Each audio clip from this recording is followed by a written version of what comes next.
What did happen to the last 10? I ran away with my life, fast forward, never turn.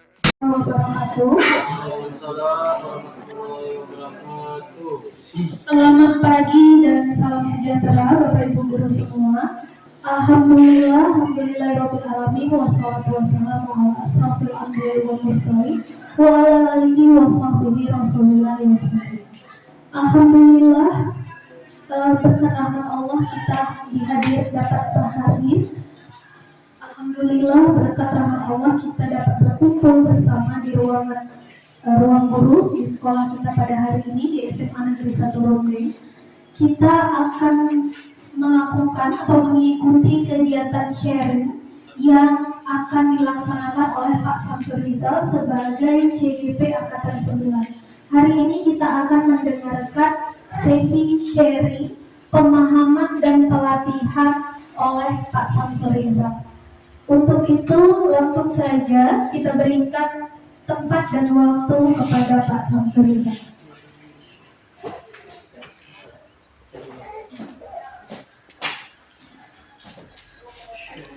Baik, terima kasih kepada Ibu Anggota dari SPD. Assalamualaikum warahmatullahi wabarakatuh. Alhamdulillah, wassalatu wassalamu ala rasulillah wa ala alihi washabihi wa mawala. Puji syukur kepada Allah Subhanahu wa taala dan salam kepada Nabi Muhammad SAW serta kepada para sahabat beliau sekalian. Bapak Ibu, saya mengucapkan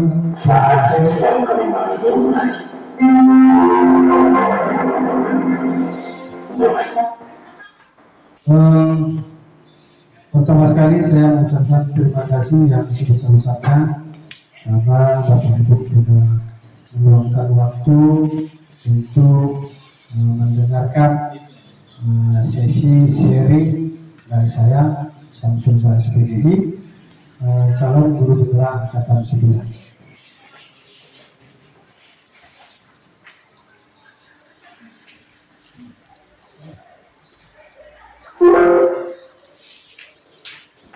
Bapak Ibu yang saya hormati, adapun kami itu sudah melaksanakan pendidikan calon guru penggeraknya lebih kurang 2 bulan lebih, ya.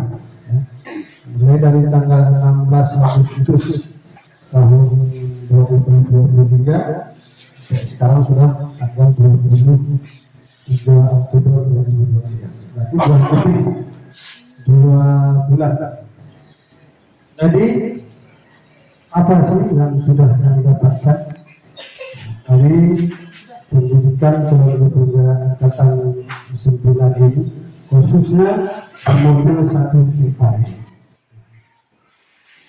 Bapak Ibu yang saya hormati,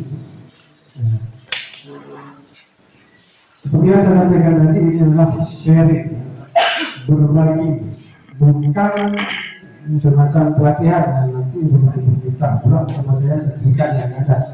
Jadi sharing, berbagi. Andai kan Ibu punya pengalaman yang lebih, boleh nanti kita diskusikan. Dalam materi ini kami sudah mempelajari yaitu tentang budaya positif. Apa itu budaya positif? Budaya positif merupakan perwujudan dari nilai-nilai atau keyakinan yang universal yang diterapkan di sekolah kita. Bapak Ibu yang saya hormati,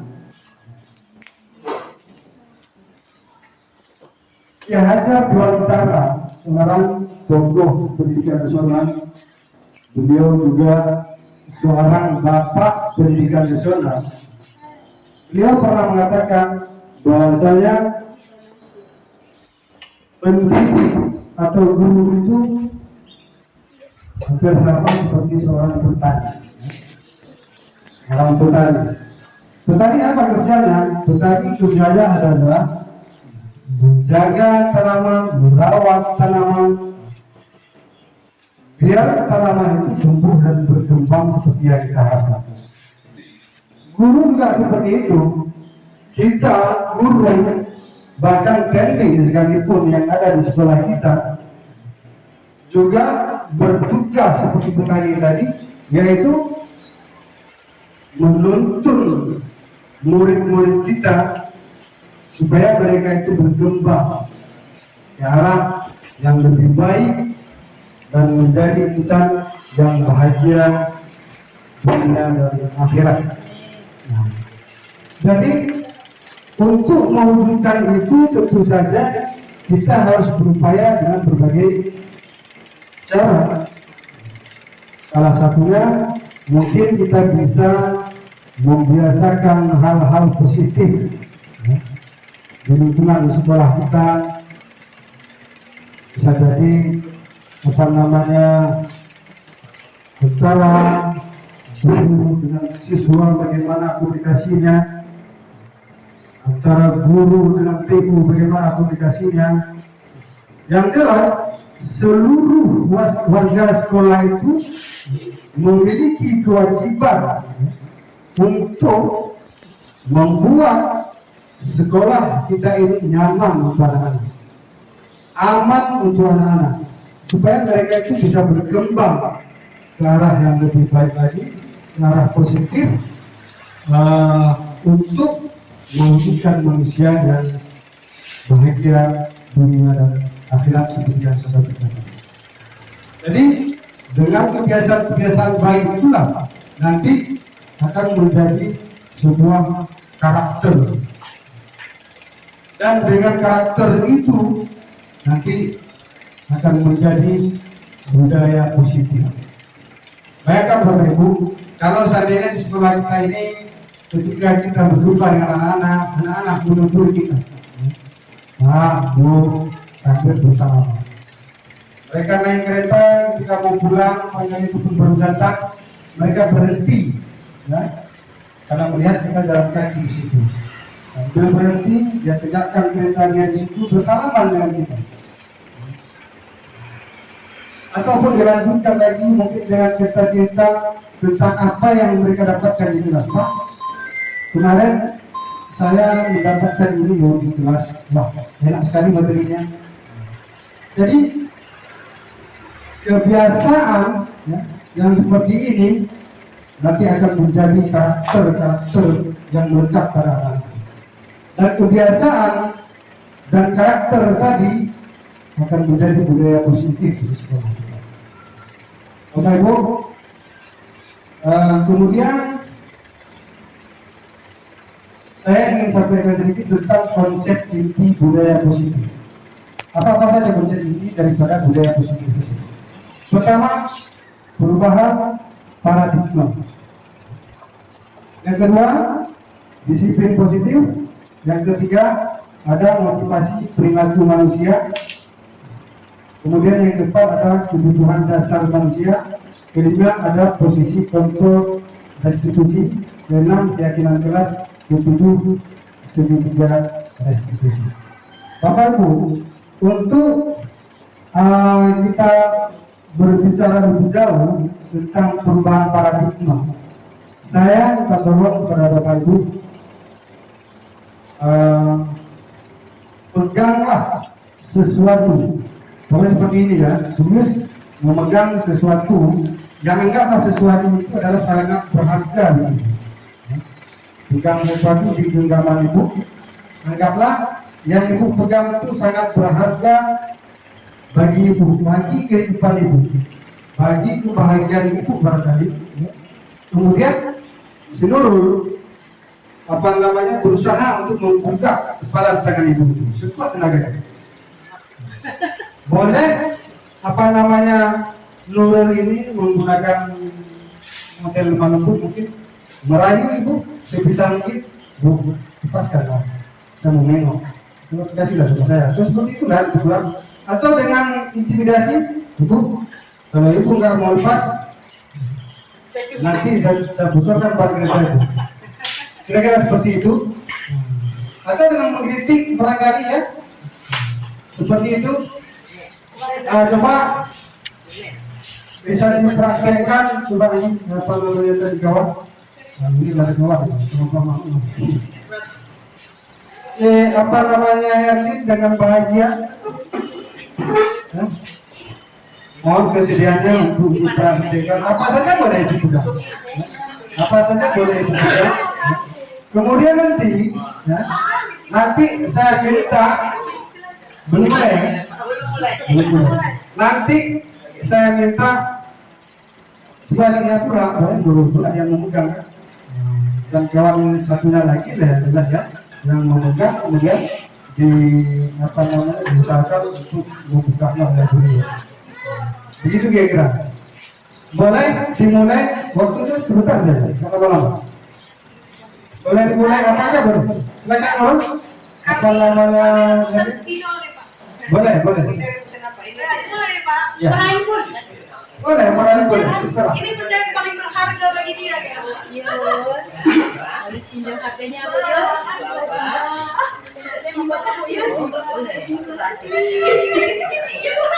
Kalau nggak ibu kasih telepon, pinjam Bu Yus atau pinjam telepon Bu Yus. Belum tenaga ya Bang. Telepon suami Bu. Oke, sudah. Sebaliknya coba. Minta kesediaan juga. Sebaliknya, lakukan lagi disuruh pelayan pegang untuk kawan lain saja. Silakan. Ini benda paling berharga.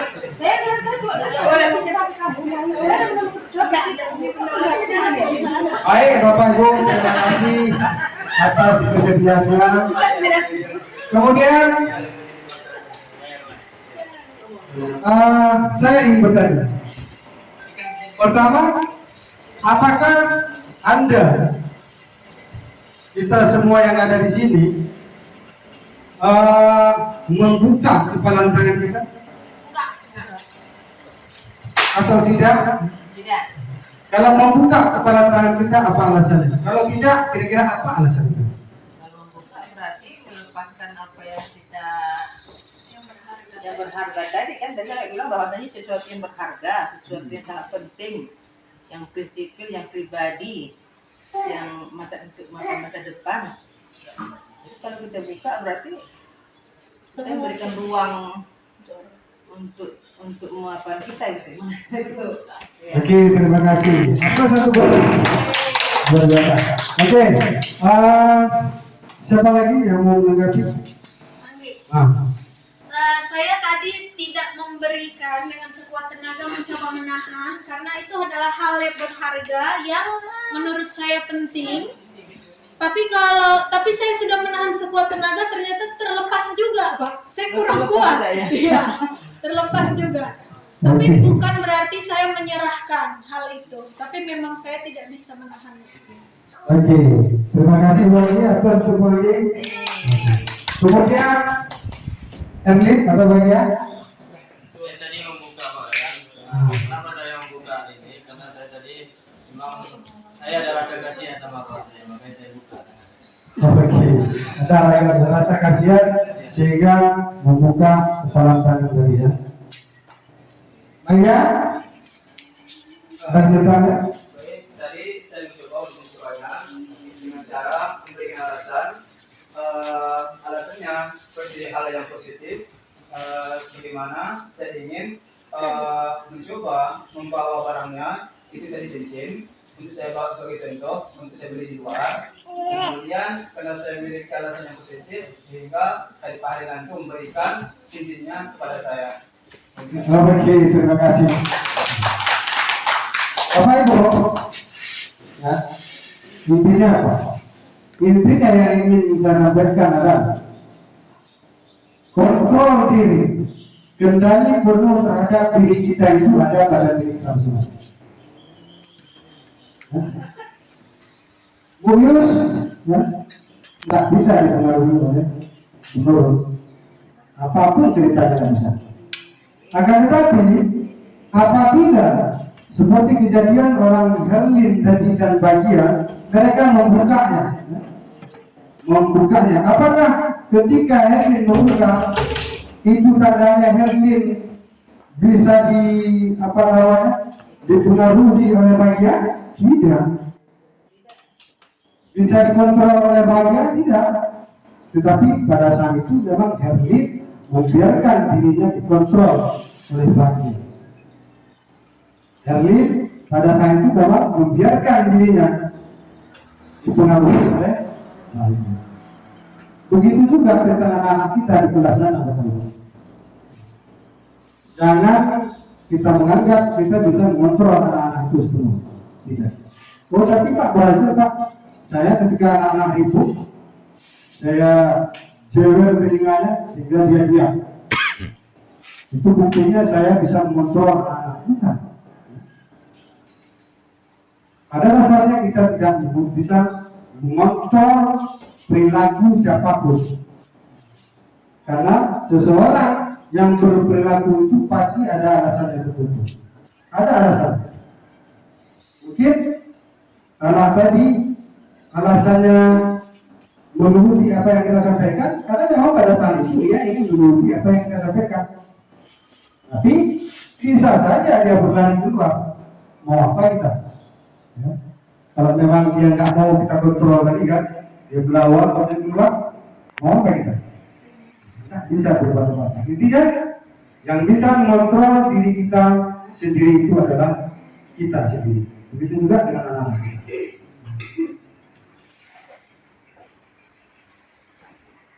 Bapak Ibu, sekali lagi saya ucapkan terima kasih. Kemudian ada ilusi. Apa dibilang ilusi? Karena itu nggak benar ya. Ada ilusi guru mengontrol murid. Seperti yang saya sampaikan tadi. Pada dasarnya kita tidak dapat memaksa murid untuk berbuat sesuatu jikalau murid tersebut memilih untuk tidak melakukan sesuatu. Seperti yang saya sampaikan tadi. Ketika kita suruh anak-anak itu diam, pada dasarnya kita tidak mampu membuat anak-anak itu diam. Tapi kenapa kita diam? Karena pada saat itu dia memilih untuk menuruti apa yang kita sampaikan. Kemudian ada ilusi bahwa semua penguatan positif efektif dan bermanfaat. Bapak Ibu, penguatan positif atau butuhkan adalah bentuk-bentuk kontrol. Itu termasuk juga bentuk kontrol. Ya. Segala usaha untuk mempengaruhi murid agar mengulangi suatu perilaku tertentu adalah suatu usaha untuk mengontrol murid tersebut dalam jangka waktu tertentu. Contoh, ketika kita memberikan penguatan positif atau mungkin berupa reward ya, reward atau penghargaan.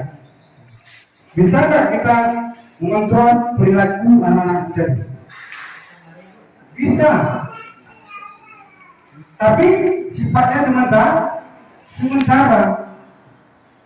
Umpamanya ketika kita masuk kelas 10, kelas 10, kelas 1 mungkin kita biasakan memberikan reward, bahkan mungkin yang berupa materi.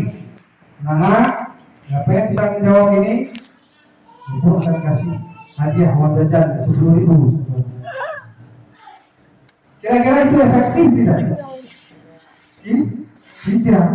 Karena itu nanti akan bisa membuat ketergantungan pada anak.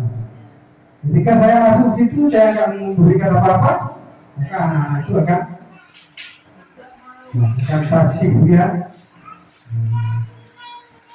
Jadi penguatan ataupun reward itu sebenarnya kurang tepat untuk memotivasi anak-anak kita di sekolah. Kemudian ilusi bahwa kritik membuat orang merasa bersalah dapat menguatkan karakter. Contoh, kita sampaikan sama anak, nah, janganlah kamu berbuat seperti itu lagi. Janganlah banyak kalian paham.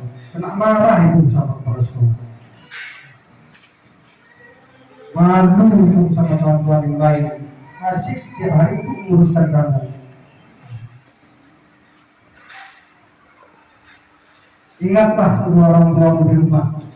Ini adalah kritik yang kita berikan untuk anak-anak agar mereka itu merasa bersalah. Efektif tidak untuk mengubah budaya positif kepada anak-anak tadi ataupun karakter anak-anak tadi. Tidak. Betul sekali Tuhan. Tidak efektif. Karena mereka nanti mental mereka itu, emosi mereka itu akan terus mengingat kalau mereka pernah melakukan sesuatu, terus dan menerus merasa bersalah seperti itu. Kemudian ilusi bahwa orang dewasa memiliki hak untuk memaksa. Sudah saya sampaikan tadi. Kita mungkin beranggapan tapi guru ini berhak untuk memaksa anak sesuai dengan yang diinginkan. Kalau mereka saya suruh dia, mereka harus diam. Kalau mereka saya suruh kerjakan soal ini dengan cara seperti ini, mereka harus kerjakan. Sebenarnya itu juga keliru apa yang sudah kita lakukan. Bapak Ibu, kemudian sebenarnya bagaimana seseorang bisa berubah dari paradigma stimulus respon pada pendekatan teori kontrol. Bila kita ingin membuat kemajuan secara perlahan, sedikit demi sedikit, ubahlah sikap kita. Ubahlah apa yang menjadi kebiasaan kita yang tidak benar. Sama-sama ya. Kemudian ada stimulus respon dan pendekatan teori kontrol. Stimulus respon itu biasanya realita ataupun kebutuhan kita itu sama, seperti itulah. Artinya seperti ini, di kelas kita menganggap anak-anak itu sama kebutuhannya dengan kita.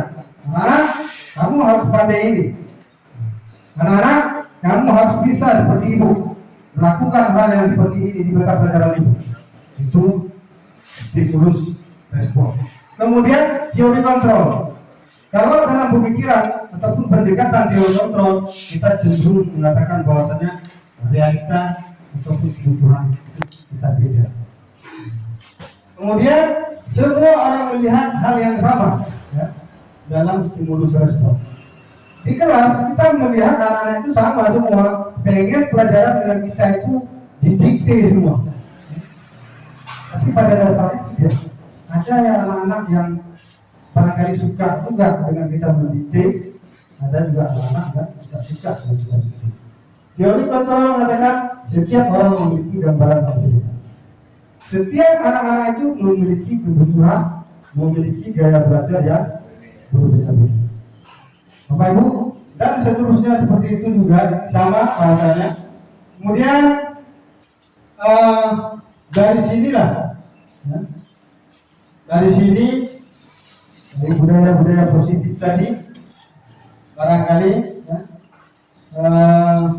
ini kita bahas juga tentang disiplin positif. Disiplin positif, disiplin itu berasal dari kata disiplin. Disiplin bahasa apa? Kemudian artinya apa? Belajar. Ada juga diartikan sebagai apa namanya? Murid. Ada juga diartikan sebagai pengikut. Disiplin yang kita bisa biasa bicarakan itu seperti apa? Menurut apa disiplin? Aturan,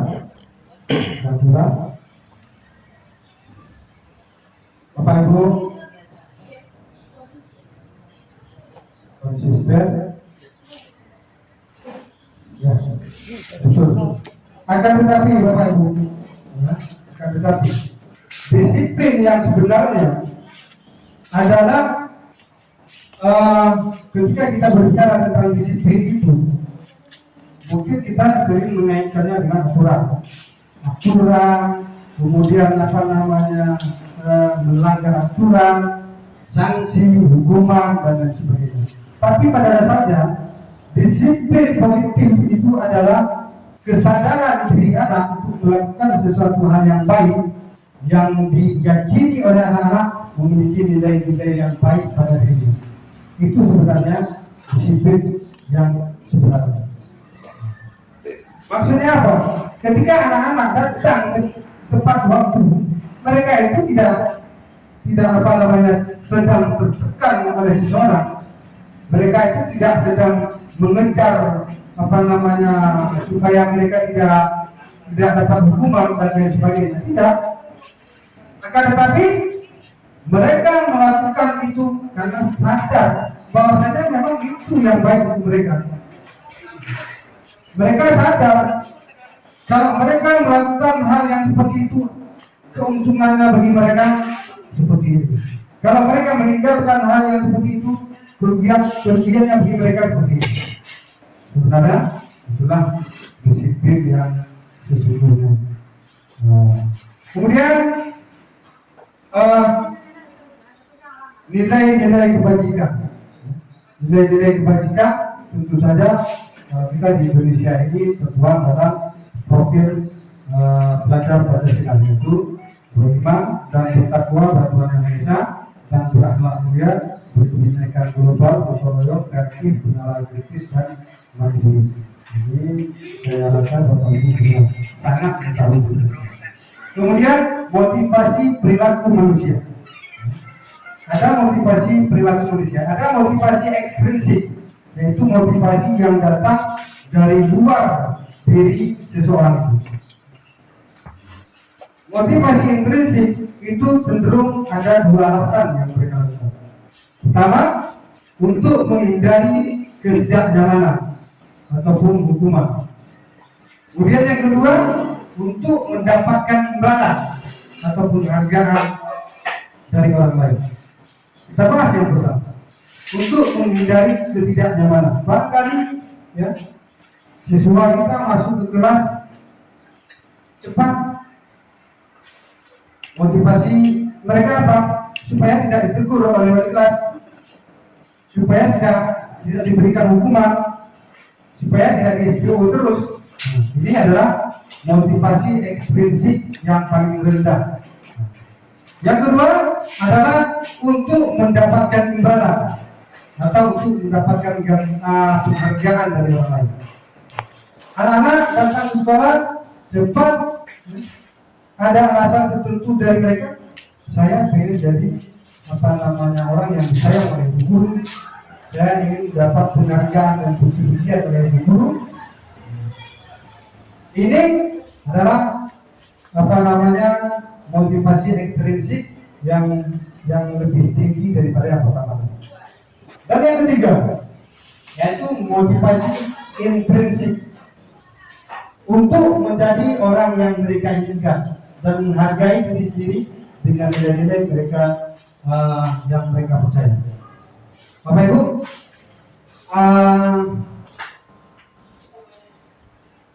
kita di sekolah hendaknya semua kita belajar untuk menerapkan ataupun menstimulus motivasi intrinsik pada anak-anak agar mereka itu melakukan sesuatu memang sesuai dengan keyakinan mereka. Saya rajin belajar, maka saya yang pandai. Ketika saya sudah pandai, saya akan menjadi orang seperti apa. Dan kalau sudah menjadi orang seperti ini, maka apa yang bisa saya nikmati dan lain seterusnya. Itu motivasi intrinsik yang keluar dari diri anak-anak. Sehebat apapun motivator barangkali ya kan, tidak akan berpengaruh kalau anak-anak itu tetap menolak apa yang kita sampaikan. Intinya seperti yang kita sampaikan juga tadi, kendali pada diri manusia itu ada dirinya. Makanya kita sebagai guru berkewajiban memberikan motivasi yang memang menstimulus motivasi intrinsik dari anak-anak kita itu. Mereka melakukan sesuatu karena mereka yakin jika mereka melakukan itu ada manfaat nanti mereka. Nilai-nilai itu mereka terapkan karena mereka yakin jika mereka menerapkan nilai-nilai seperti itu, maka hal sesuatu yang positif akan terjadi pada mereka. Bapak Ibu, kemudian ya, ada kebutuhan dasar manusia. Manusia itu memiliki kebutuhan dasar. Ini juga sangat berkaitan dengan perilaku anak-anak di kelas. Bapak Ibu guru yang saya hormati semuanya, barangkali di kelas kita sering sekali berjumpa. Ketika kita sedang menjelaskan materi, anak-anak yang di belakang itu bercanda mereka, ngobrol mereka. Kira-kira kenapa mereka lakukan itu? Jawabannya adalah karena mereka sedang berusaha untuk mencukupi kebutuhan mereka. Apa saja sih kebutuhan dasar manusia itu? Ada 5 kebutuhan dasar manusia. Pertama ada kebutuhan bertahan hidup. Ini alami. Ya. Mungkin hewan pun punya juga kebutuhan seperti itu. Apa itu? Makanan, pakaian. Kenapa kita harus makan? Karena kita ingin mencukupi kebutuhan kita untuk terus hidup. Kemudian ada kebutuhan kasih sayang dan rasa diterima. Jadi kemudian ada juga kesenangan. Ini seperti yang saya sampaikan tadi. Anak-anak ngapain dia bercanda? Karena mereka ingin memenuhi kebutuhan mereka tentang kesenangan. Cuma karena caranya itu tidak tepat. Jadi disinilah kita hadir untuk memberikan ataupun menuntun anak-anak itu. Nah, kalau ingin melakukan ataupun bersenang-senang, jangan sampai mengganggu orang lain.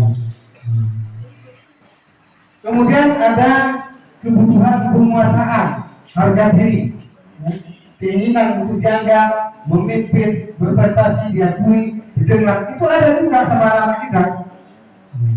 Kemudian ada kebutuhan untuk bebas. Ketika kita masuk jam 7, 8, tiba-tiba anak-anak nggak ada di kelas. Jadi kemudian kita tanya, kemana kemarin? Saya lupa. Dan seterusnya kita kasihlah hukuman berdiri sampai pulangnya. Ya. Itu tidak boleh. Bahkan ada yang lebih ironis lagi kan, tidak kasih masuk pula kelas. Kalau jangan masuk lagi dengan bapak, kalau jangan masuk lagi dengan ibu, karena kamu sering cabut. Ini sebenarnya hal yang keliru, yang selalu barangkali kita terapkan di kelas-kelas kita. Anak-anak itu sebenarnya cuma ingin satu alasan, mereka ingin bebas. Jadi apakah kita membiarkan mereka bebas begitu? Enggak juga. Itulah ada cara-cara tertentu nanti juga akan dijelaskan ini. Bapak Ibu, ini ada apa namanya?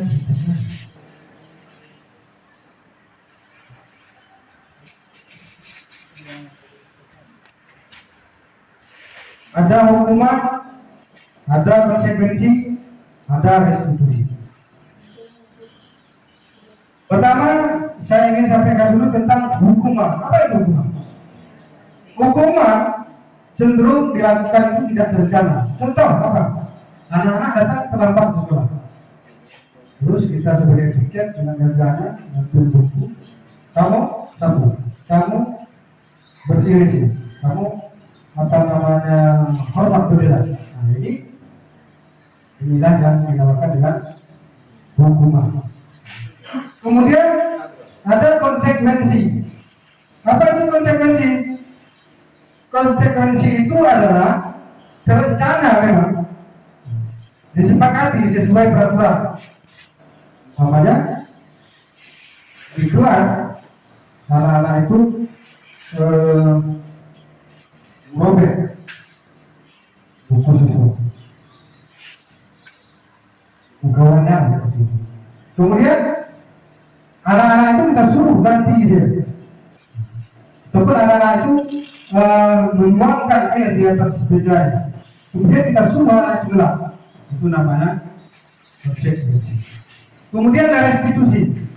Jadi restitusi inilah yang barangkali menjadi solusi untuk membuat anak-anak itu meyakini terhadap apa yang mereka lakukan dan kemudian menjadi motivasi intrinsik bagi mereka.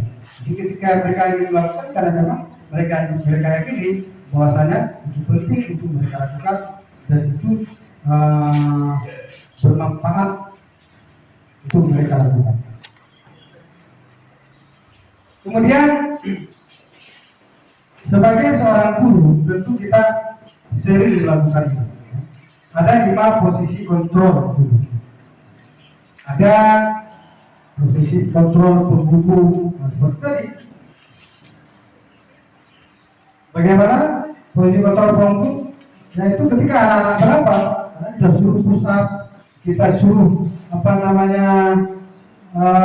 nyapu, bersihkan WC segala macam, maka kita pada saat itu berada di posisi pembuku. Padahal memang ada kaitannya kan? Apa kaitannya terlambat dengan membersihkan? Tidak ada sama sekali. Kemudian yang kedua ada posisi pembuat merasa bersalah. Ini yang saya sampaikan. Nah, tolonglah lakukan yang seperti ini. Tinggalkan di kamu sama ibu. Kamu tidak sayang. Ibu terus dimarahin kepala sekolah. Yang kan ibu tidak terus saja. Ini adalah posisi pembuat rasa bersalah. Efektif tidak? Tidak.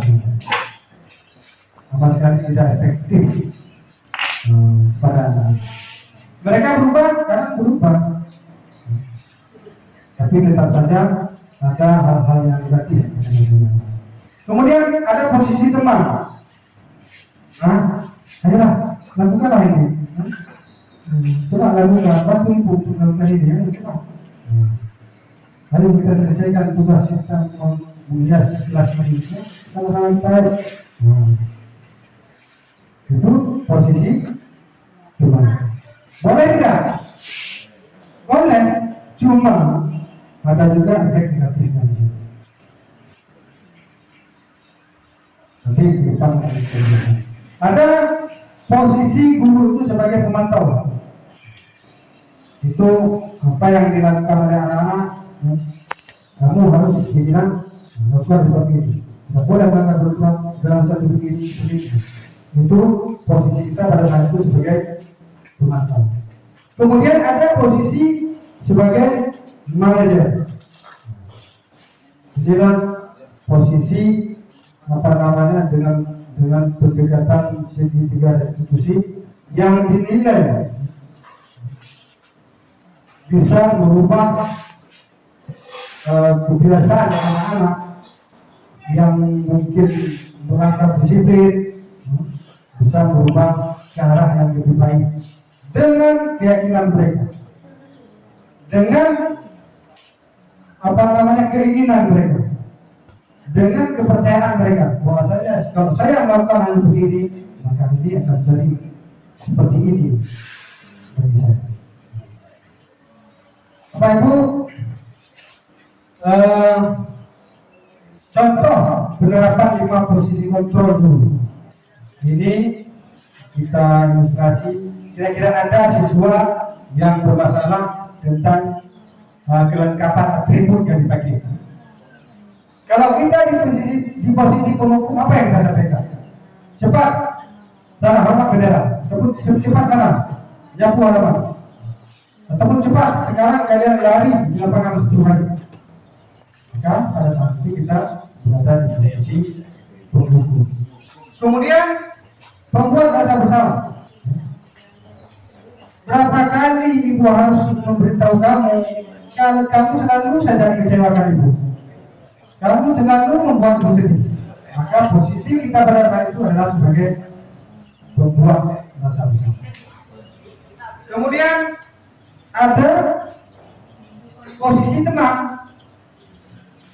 Ayo dong, ikuti aturan sekolah, tolong bantu ibu ya, sekali ini saja. Yang sudah-sudahlah. Dan kali jangan seperti itu lagi ya. Itu adalah posisi sebagai teman. Kemudian posisi sebagai pemantau. Kamu sudah melanggar peraturan sekolah. Kamu tahu konsekuensinya seperti apa. Setelah itu, setelah upacara, boleh atributnya di sana. Jadi posisi pemantau. Kemudian yang terakhir adalah posisi manajer. Apa yang dilakukan oleh seorang manajer? Manajer akan bertanya kepada anak, bagaimana kamu memperbaiki masalah. Jadi kita menstimulus anak-anak itu untuk berpikir mencari solusi terhadap masalah yang mereka lakukan. Di depan akan jelas kita sampaikan. Ini ada pertanyaan. Setelah kita mendengarkan penjelasan dari saya tadi, saya bertanya sedikit. Posisi kontrol apakah saya kecewa sekali dengan kamu. Oke, betul sekali. Tapi nanti kita terima jawabannya. Kemudian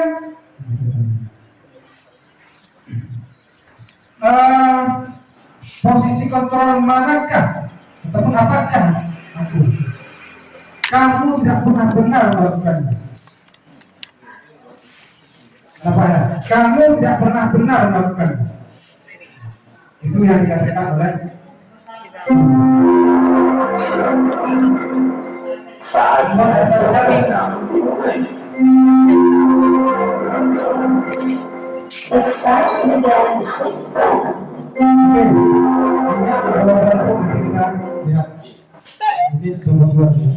Kemudian posisi kontrol apakah aku? Kamu tidak pernah benar melakukan ini tadi ya.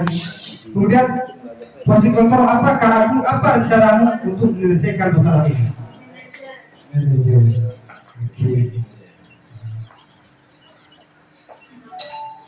Posisi kontrol apakah aku? Ayolah, lakukan demi ibu. Desain.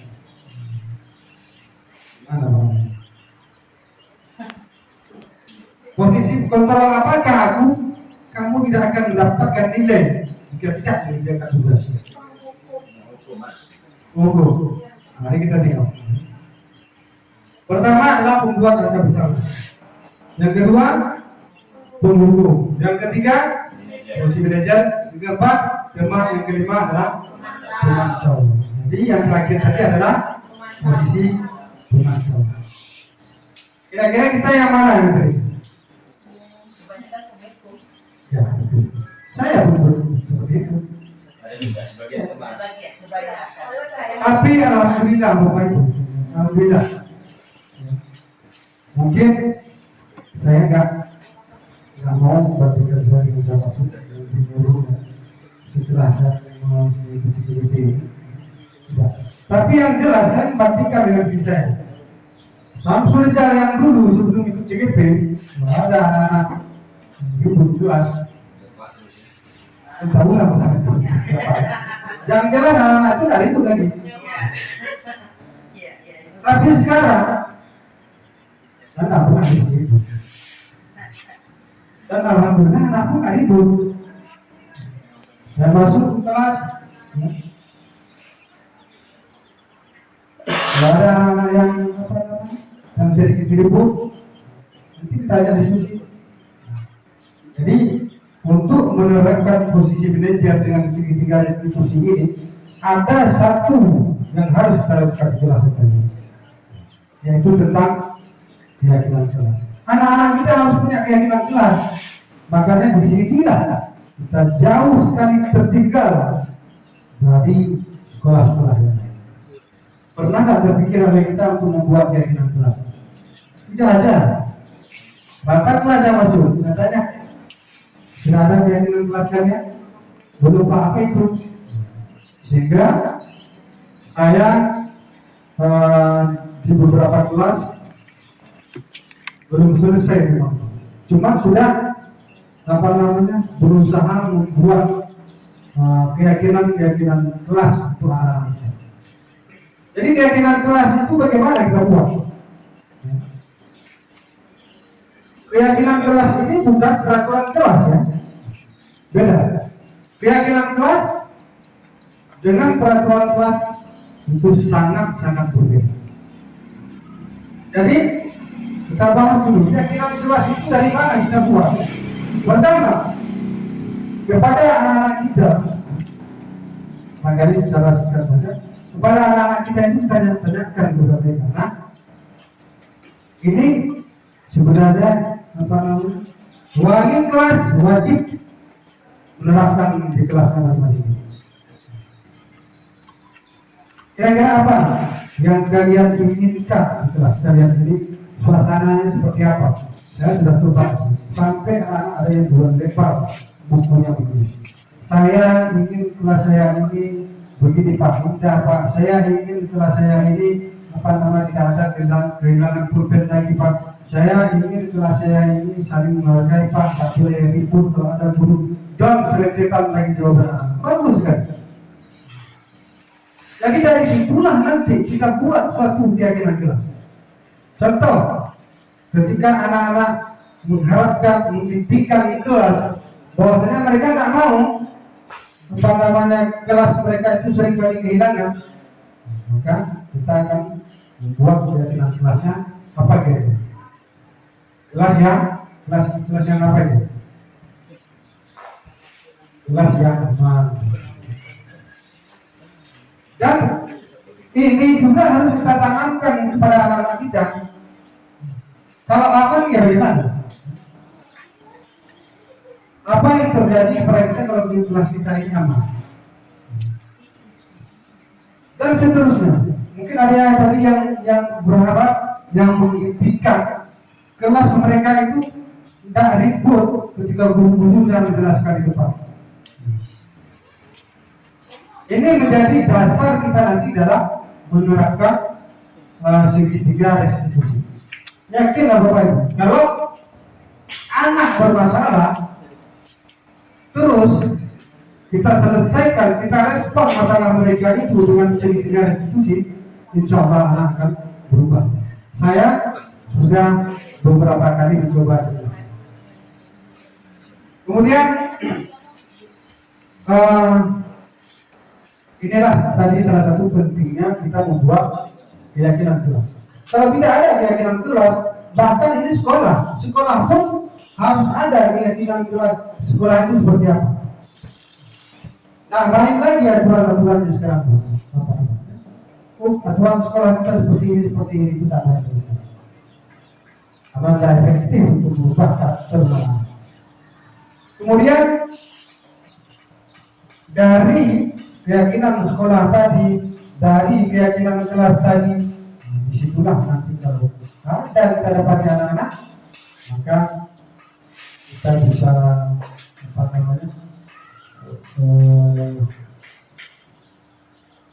melakukan pendekatan dengan segitiga restitusi.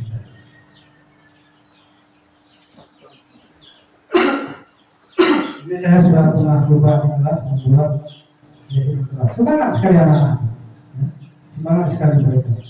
Dan ini itu seperti yang saya katakan, wali kelas harus tahu.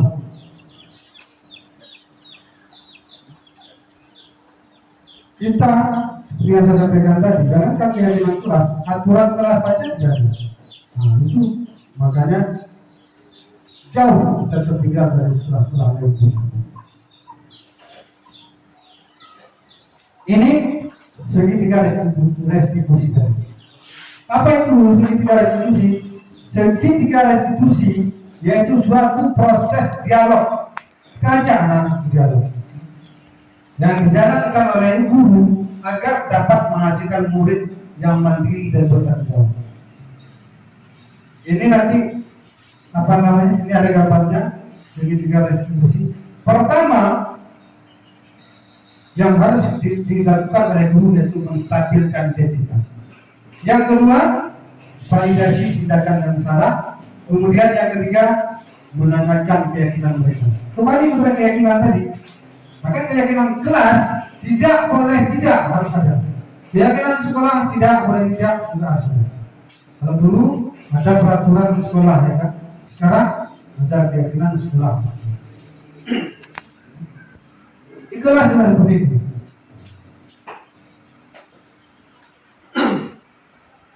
Menstabilkan identitas.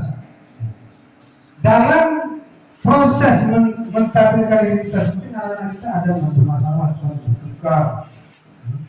Agak wajar ini kita sudah punya keyakinan kelas, kan? Keyakinan di sekolah kita pun sudah ada. Ketika kita merespon anak-anak yang berkelahi tadi, maka ketika kita berdialog dengan anak-anak itu, maka mungkin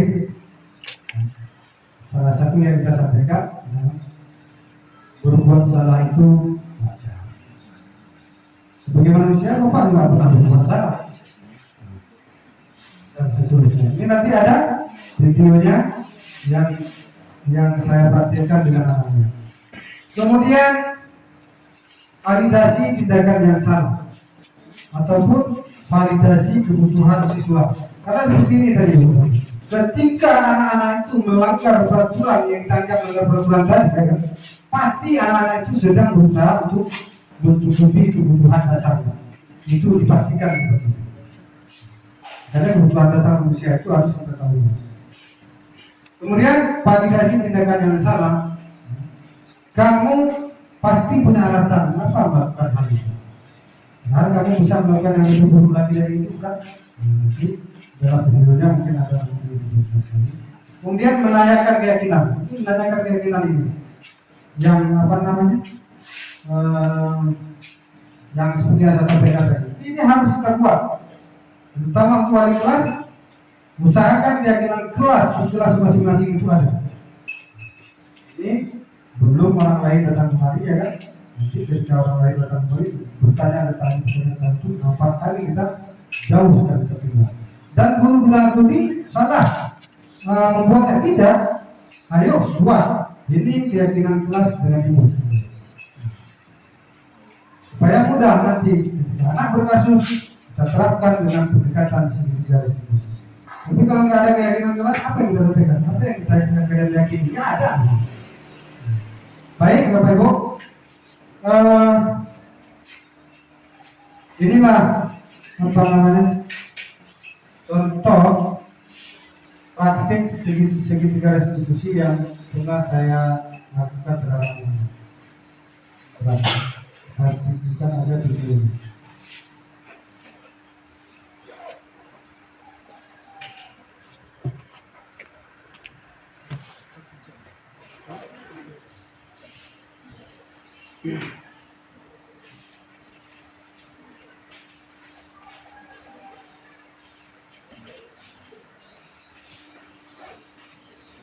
Langsung video.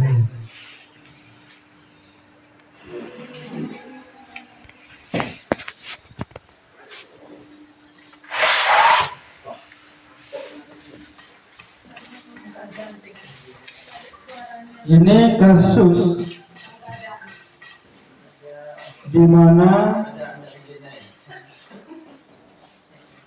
saya skenario-kan bahwasanya antara Luis dan si Dharma ini sedang ada selisih paham. Dharma marah terhadap Luis, dia tidak terima Luis yang dianggapnya telah mengata-katain orang tua. Soalnya kan?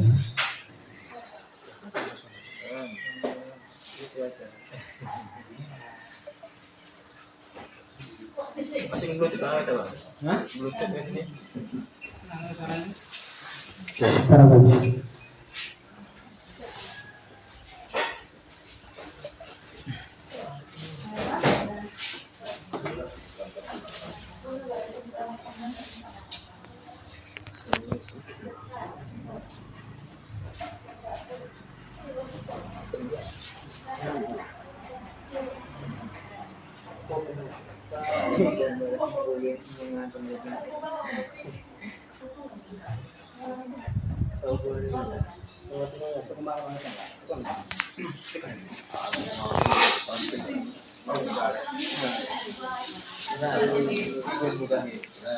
Bluetoothnya belum koneksi.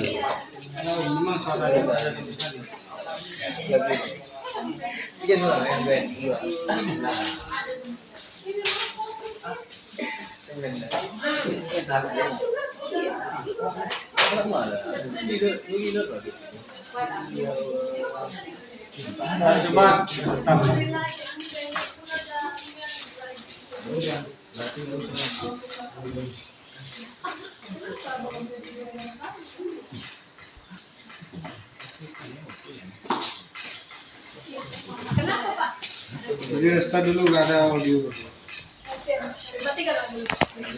Tanya sekarang, dari apa yang udah Bapak jelaskan tadi, kan ada 5 ciri-ciri guru ya. Nah, dari kelima itu apakah kita salah kalau misalnya kita di posisi manajer atau kita di posisi teman? Apakah kita salah begitu? Tidak boleh kita menjadi salah satunya atau kita harus menggabungkan semuanya? Atau yang mana yang benar? Baik, terima kasih. Itu pertanyaan yang berbeda. Jadi pertama 5 posisi kontrol guru. Jadi di situ kita tidak bicara salah atau benar. Yang jelas dari 5 posisi kontrol yang pernah kita lakukan di kelas, tidak ada satu pun yang bisa membuat anak-anak itu bisa berubah sesuai dengan motivasi intrinsiknya, terkecuali satu, yaitu posisi manajer tadi. Posisi manajer tadi. Kalau sebagai teman, ini bahaya. Bahayanya di mana? Anak-anak itu kan seperti itu terus. Kalau nanti ketika dengan guru lain yang tidak memperlakukan dia seperti itu, maka dia akan abai. Kemudian posisi merasa bersalah tadi. Mereka memang berubah, ya kan? Merubah sesuatu yang kita suruh berubah tadi, tapi sesaat kemudian mereka juga mental mereka itu selalu dibebani dengan rasa bersalah. Kemudian apa lagi tadi? Penghukum. Posisi penghukum. Apa lagi posisi penghukum? Memang kalau bisa tidak kita lakukan sama sekali posisi penghukum. Karena kadang-kadang memang tidak ada kaitannya dengan apa yang kita berikan. Contoh di kelas anak-anak itu terlambat masuk, kita suruh pulang push up 20 kali. Ada kaitannya tidak? Tidak ada. Yang ada anak-anak itu akan sakit hati dengan kita. Kalau posisi pemantau satu lagi Pak. Posisi pemantau juga seperti itu. Intinya posisi pemantau juga tidak dapat menggerakkan motivasi intrinsik, tidak bisa menggerakkan nilai-nilai atau keyakinan diri pada. Jadi posisi manajer tadilah yang barangkali efektif ya, untuk membawa anak-anak itu kembali lagi kepada tempat yang memang mereka sepakati. Contoh, ya, ketika kita membuat pendekatan dengan penghukum, akan malu dibagi pada kelompoknya lah seperti itu. Kenapa? Karena dia merasa sudah melakukan sesuatu yang membuat dirinya malu. Begitu juga membuat rasa bersalah seperti itu. Pasti masih ada yang berjanji. Tapi kalau posisi manajer tadi, mereka kita tidak membahas tentang salah benar yang dilakukan, tapi kita cuma menstimulus motivasi intrinsik mereka. Inilah nanti di sini ada contoh yang sudah pernah saya terapkan, dan Bapak Ibu boleh berbagi kalau saya pernah melakukan seperti ini dan hasilnya seperti ini. Boleh saja.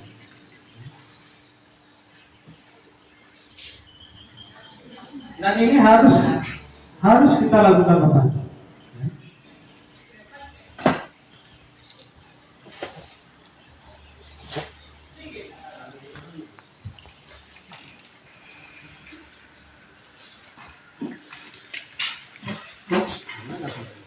Apa karena pakai ini?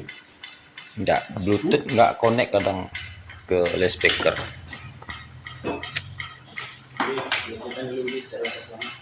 Apa itu bang? Oh, matikan dulu ya Pak, kalau dulu. Bapak Ibu, ini contoh kasus yang sudah saya terapkan di kelas ya.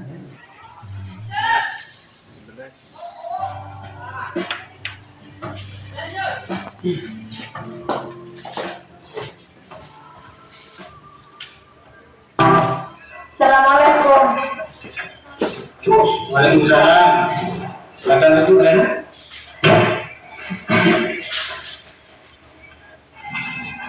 Kelihatannya ini malas sekali. Iya Pak, dikatakan apa saya kerja inilah, jadi marah saya Pak. Oh seperti itu bilang. Iya Pak.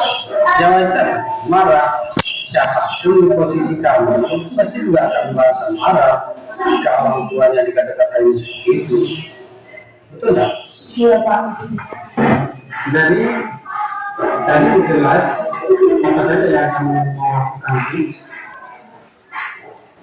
Saya masih berKS Pak, terus saya ambil tas dari mejanya, terus saya lempar di depan kelas Pak. Kesel saya Pak. Wah, sampai gitu.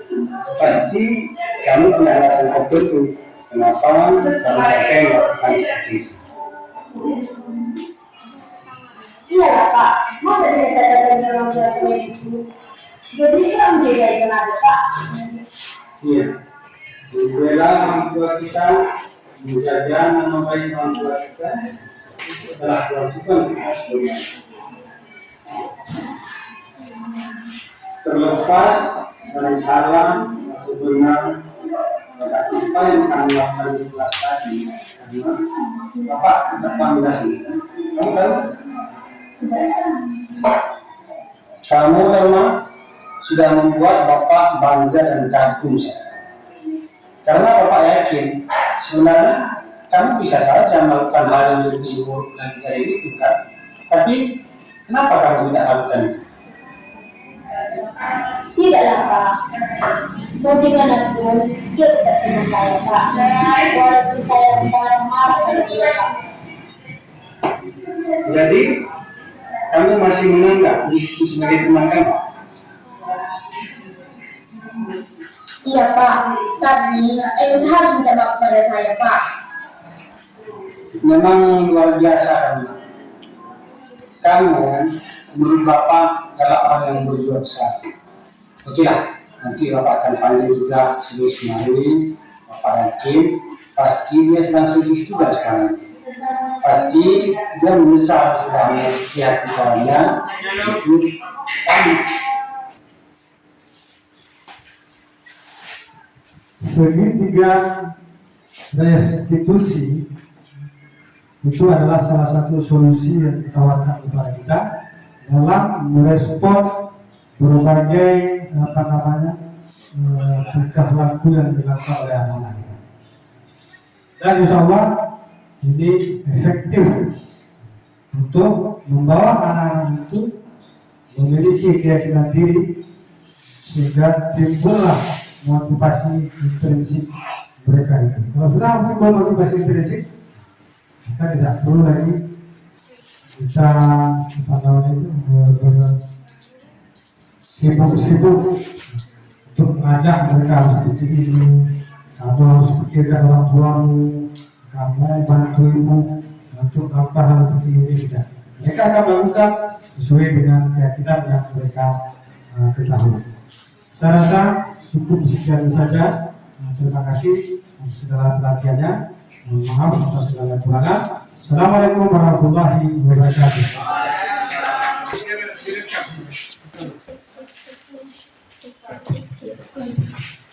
Bapak Ibu, terima kasih atas kehadirannya hari ini di SMA Negeri 1 Runde.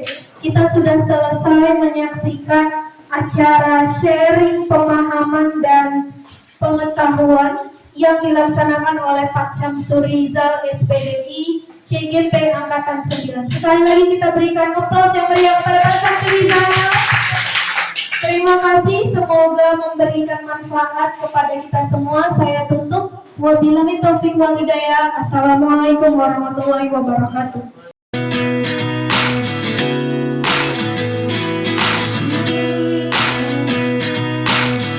Life lessons come one in a dozen. The other 11 get something from nothing. I sit here looking for an answer. Maybe the biggest question was in the last chapter. You gave me the soul I have today. Without you I never could have moved away. But now I see what you teach. I do believe